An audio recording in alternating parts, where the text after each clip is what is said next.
दोस्तों आज से हम स्टार्ट करते हैं एडवांस क्लासेस हमारी।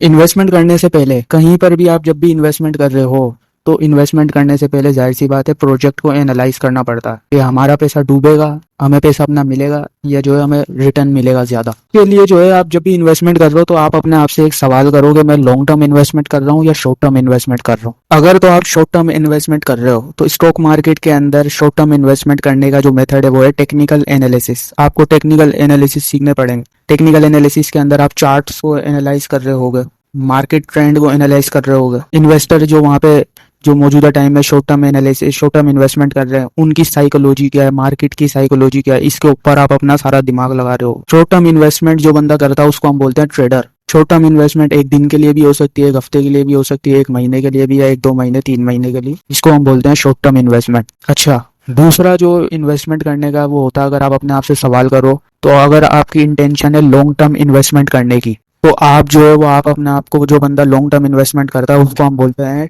इन लॉन्ग टर्म इन्वेस्टमेंट करने के लिए आपको फंडामेंटल एनालिसिस करने पड़ेंगे स्टॉक मार्केट के अंदर, जिसको हम डिटेल्ड एनालिसिस भी बोलते हैं। फंडामेंटल एनालिसिस के अंदर सबसे पहले आपको इकोनॉमी का एनालिसिस करना पड़ेगा, इकोनॉमी क्या चल रही है। उसके बाद आपको इंडस्ट्री का एनालिसिस करना पड़ेगा, कौन सी इंडस्ट्री के अंदर जो है वो ग्रोथ नजर आ रही है फ्यूचर के अंदर। उसके बाद आपको कंपनी का एनालिसिस करना पड़ेगा, मतलब उसकी फाइनेंशियल स्टेटमेंट और रेशियोज देखने पड़ेंगे। तो अब हम टेक्निकल और फंडामेंटल एनालिसिस दोनों को सीखते हैं डिटेल में। पहले जो है वो हम डिटेल एनालिसिस यानी कि फंडामेंटल एनालिसिस की सीरीज स्टार्ट करते हैं कि इकोनॉमी एनालिसिस, इकोनॉमी को कैसे एनालाइज किया जाए, इंडस्ट्री को कैसे एनालाइज किया जाए और कंपनी को कैसे एनालाइज किया जाए।